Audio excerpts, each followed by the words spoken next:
अगदी सोप्या पद्धतीने घरगुती होममेड पिझ्ज़ा बनवणार आहोत। त्यासाठी पिझ्ज़ा बेस आपण घेतलेला आहे आणि त्याच्यावर मी हे घातलेलं आहे पास्ता अँड पिझ्ज़ा सॉस डॉक्टर ओटकरचं। बघू शकता तुम्ही। ह्याला मी स्प्रेड करणार आहे, प्रॉपरली सगळीकडे सर्वत्र स्प्रेड करते। पास्ता आणि हे पसरवलेलं आहे। आता आपण थोडे वेजीज याच्यावर पसरवून घेऊया। त्यानंतर आपण याच्यावर घालून घेऊया चिकन सॉसेज आणि आपण ह्याला नंतर एअर फ्रायरमध्ये थोडंसं बेक करून घेणार आहोत। तर आपलं हे वेजीज टाकून झालेले आहे। आपण टाकणार आहोत आता चिकन सॉसेजेस। इथे पिझ्ज़ा चिकन सॉसेज टाकल्यानंतर आपण पिझ्ज़ा एअर फ्रायरमध्ये टाकला आहे। मोझरेला चीज त्यानंतर आपण 3-4 मिनिटांनी हे गरम झालं की मोझरेला चीज टाकणार आहोत, कारण जास्त वेळ ठेवलं तर मोझरेला चीज डिसअपियर होऊन जातं।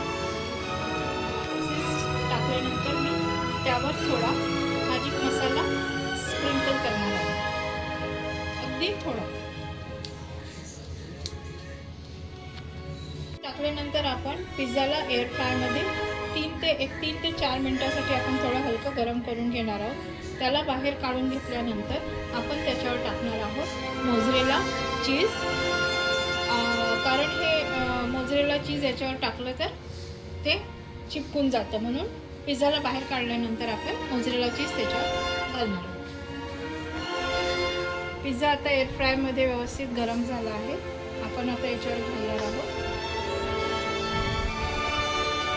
पूर्ण स्प्रेड करणार आहोत चीज।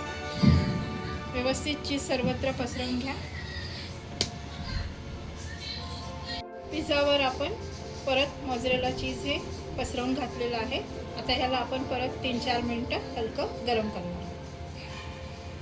पिझ्झा रेडी झाला आहे।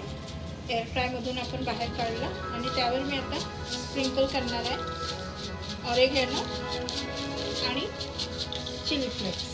हे ऑरेगॅनो झालं। आता मी स्प्रेड करणार आहे चिली फ्लेक्स।